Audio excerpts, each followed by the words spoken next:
بەداخەوە وڵاتانی هاوپەیمانی نێودەوڵەتیش جارێکی تر پشتیان لەگەلی کورد کرد و قوربانیەکانی لە یەکەم تاقیکردنەوەیان پشتیان لێ کردین.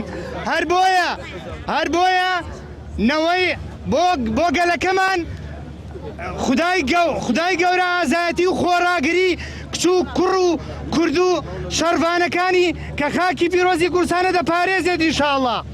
ئێمە لە سەی سادەقی 100 جار بریندارەوە هەزار بارەی دەکەینەوە و پاڵپشت پشتیوانی خەباتی ڕەوای ڕۆژاوای کوردستانین. دین ئارامشە بۆ ڕۆحی ئینسانەکان، دین ئارامشە بۆ نەتەوەکان.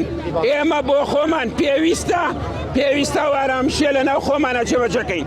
پەیام یەکم هەیە بۆ سەرکردایەتی کوردی، ئەوەنەی تەنەزول بۆ دوژمنەکانەکەن، ئەوەنەی لە بەردرگای دوژمنەکانەکەون، با ئێستا تەنەزول بۆ خۆیان کەون و ئەم یەکێتی و یەکریزیەی نەتەوەی کورد بپارێزن و لە ناوی نەبن. اللهم صل على محمد وعلى آل محمد. اللهم صل على محمد وعلى آل محمد. اللهم صل على محمد وعلى آل محمد. بشي كردستان ئێمە میلەتێکین لە هەموونەتەوە یەک موسڵمانترین.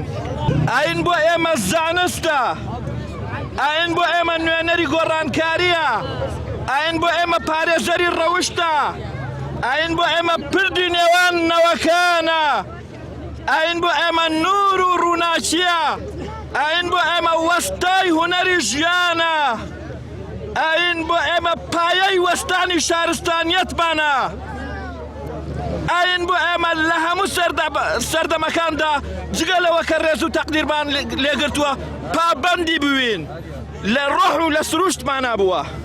لە پاکی سەرچاوەی ئاوی کانیە، لە پاکی سەرچاوەی ئاوی کانیە، سەری هەڵۆی لوتکەی بەرزی چیایە. لە پاکی سەرچاوەی ئاوی کانیە، سەری هەڵۆی لوتکەی بەرزی چیایە. نامەردەکان هەرگیز ناگەن بە پەنجەی، هەزاران کەس سەری بۆ ئەو فیدایە. ئەو بەتەنها دایکی مناڵان نییە، دایکی ڕەوشت و ناموس و حەیایە.